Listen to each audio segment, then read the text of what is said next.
look at Floyd. Like, Floyd spends money like it's a tap. Like, he's got a tap, just like unlimited amount of money.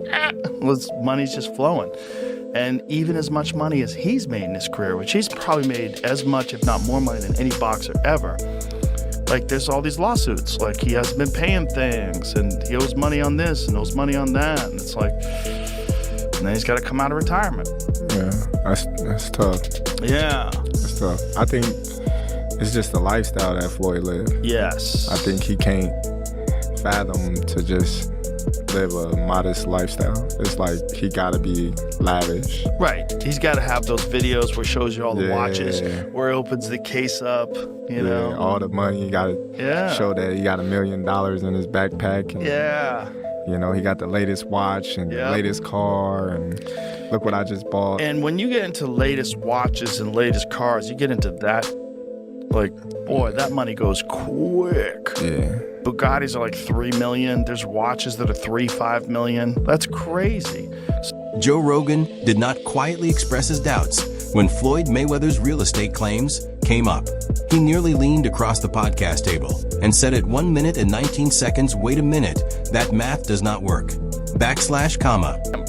Because he talks so much shit, and he's like, look at my $1 million watch, look at my f***ing jet, look at my house, look at this. He's like constantly showing you all these things that he has. Like, he'll lay out watches in a hotel bed, like, this is $1 million worth of watches. This watch goes for $2 million. And they're like, this is my small watch that I take sometimes, but when I'll show you, when I show up, I bring out the big boy, and it brings out this watch that's covered in diamonds. It's like $5 million. And so you hate him. And that Floyd owes like $1.4 million in jewelry debts, that Floyd owes like hundreds of thousands of dollars in rent for a private New York apartment. His private jet fuel, he's not paid hundreds of thousands of dollars worth of fuel and maintenance. He put up one of his jets that I think he even sold, but one of his jets, and I want to say one of his properties, like one of his homes, up as collateral for a $54 million loan from an individual, from a billionaire that had... Rogan at 2 minutes and 25 seconds questioned the whole story about Floyd, saying he owns dozens of buildings worth tens of millions at 2 minutes and 30 seconds, pointing out that showy claims and confirmed assets are two very different things. Dollar range. It's a lot of money, man.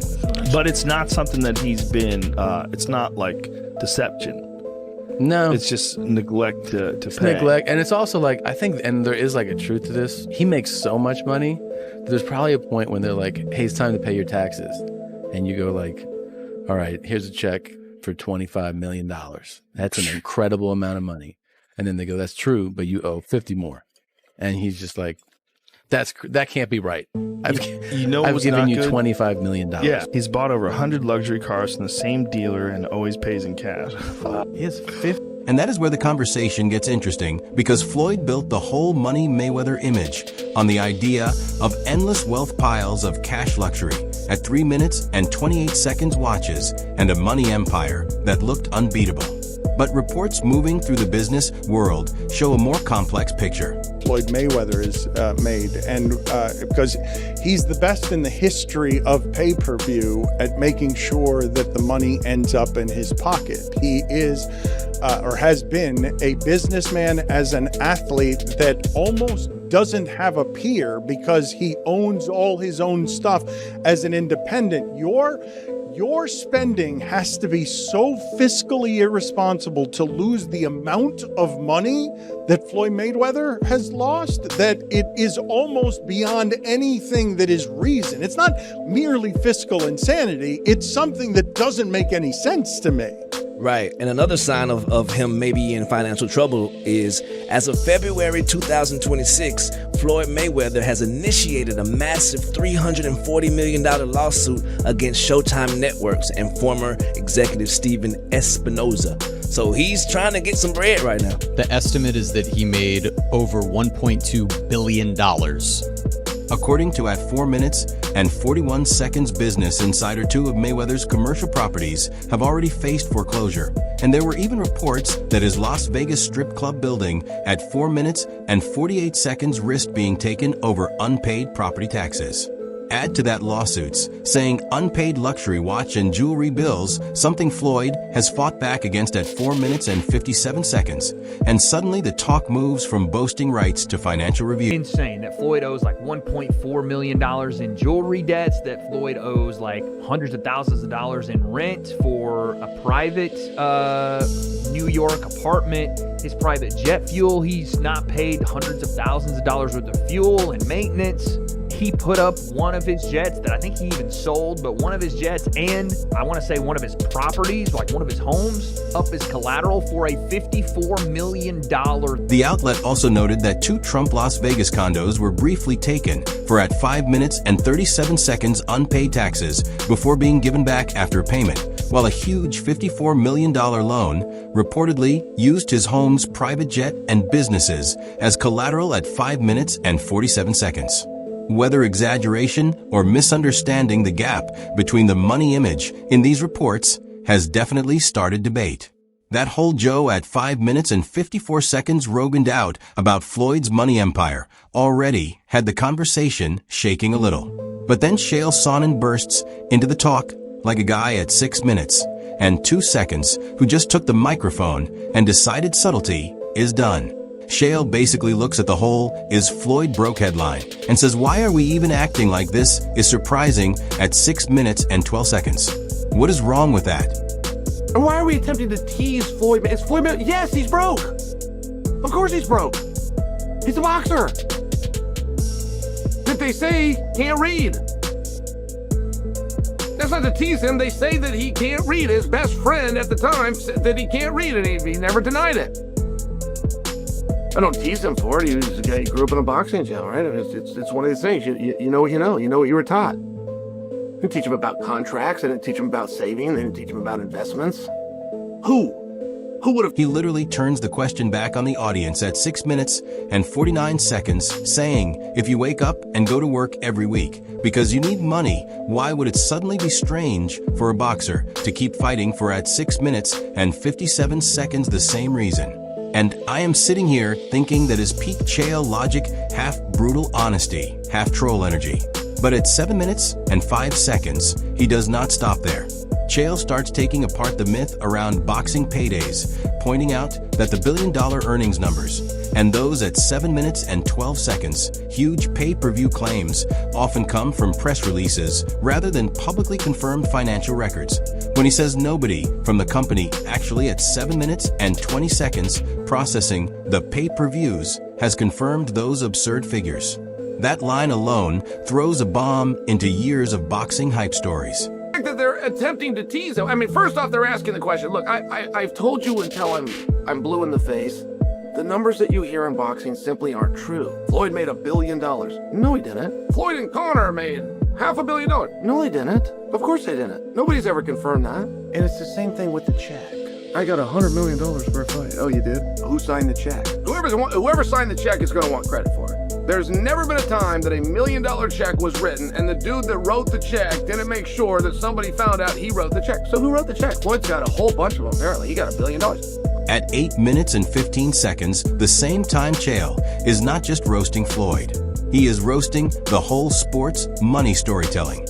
Then he moves into the contract mess, pointing out at 8 minutes and 24 seconds how Floyd announcing multiple fights around the supposed Tyson matchup would drive any promoter crazy. Because in the fight business, timing and at 8 minutes and 31 seconds exclusivity are everything. And that is where the irony hits hard. Jail notes Floyd accusing Showtime of shady business practices. Numbers aren't what you think they are, right? The numbers are good and they made a lot of money, but it's not what you think it is. And yeah, of course Floyd's broke. Would you be boxing if you weren't? And it's very tough. At 9 minutes, while critics accuse Floyd's own promotion of similar confusion with Logan Paul, suddenly the story becomes a hall of mirrors, where everyone thinks someone else is the bad guy. Yet at 9 minutes and 10 seconds here is the funny contradiction Chael unintentionally shows. People can question Floyd's money doubt, the paydays argue about contracts, or roll at 9 minutes and 17 seconds or eyes at exhibitions. But the moment Mayweather's name appears on a fight poster, the whole combat sports world still stops and pays attention.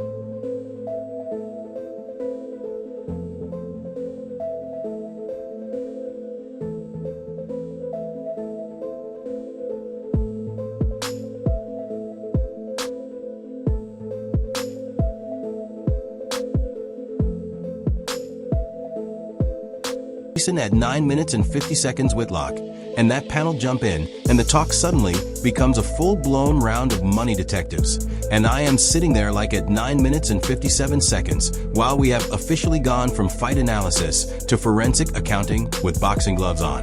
Whitlock starts the whole thing by leaning into Shannon at 10 minutes and 5 seconds sharp, and Oasis's theory that Floyd unretiring is basically about chasing a huge payday. And the moment those names like Canelo, Manny Pacquiao, and at 10 minutes and 12 seconds Terrence Crawford start getting thrown around, you can feel the business angle right away. Shannon saying those are the only fights that could make the at 10 minutes and 20 seconds kind of money Floyd might want. That is not just guesswork. That is basically the celebrity super fight menu. But then Whitlock jumps in with that Rocky movie at 10 minutes and 28 seconds reference, "Why do you fight?" And suddenly the talk turns deep in the funniest way possible.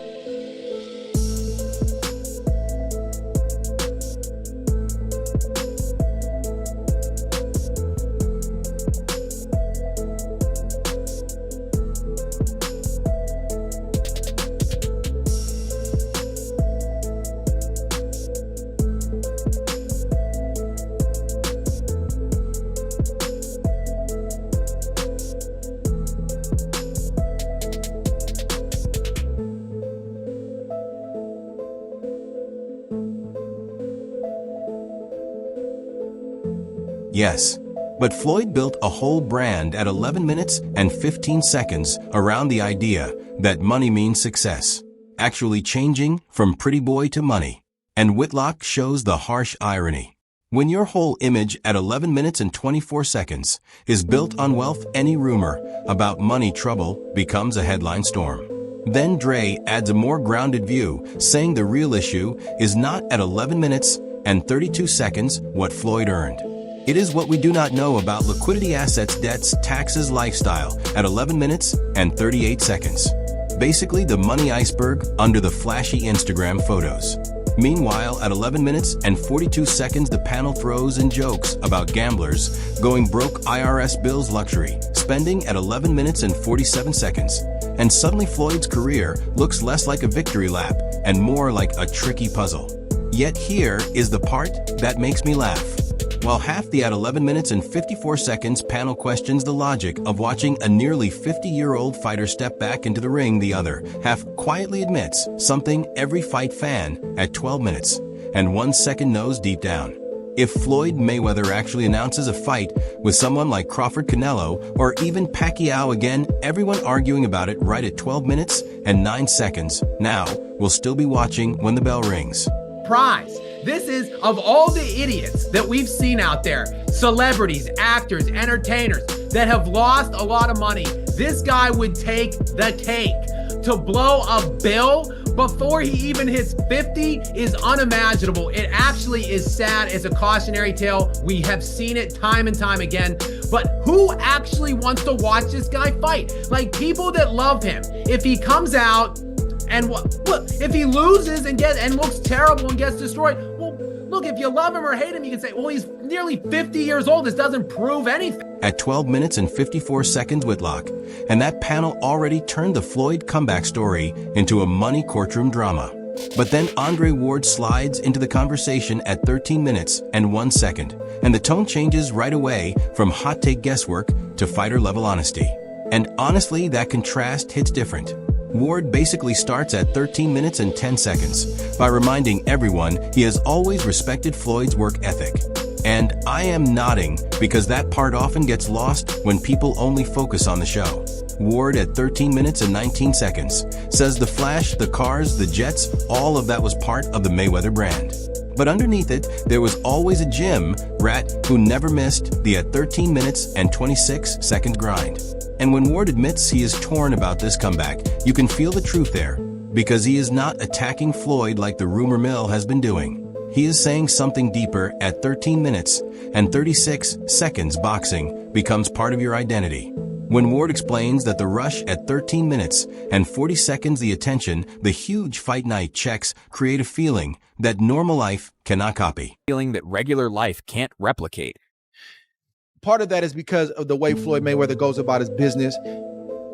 He's been filthy rich. He's made his name, his legacy, and a lot of his reputation wasn't just the boxing, it was the money. It's the money man. What I have, what I'm driving, what I'm living in, what I'm flying in. And a lot of people, they don't like that. I don't know if Floyd Mayweather had more supporters for most of his fights or more haters. But regardless of where you fall on that line, Floyd Mayweather made it work for him when many people, promoters included, networks included, early on didn't think. At 14 minutes and 22 seconds, that is the kind of insight only a former champion can give.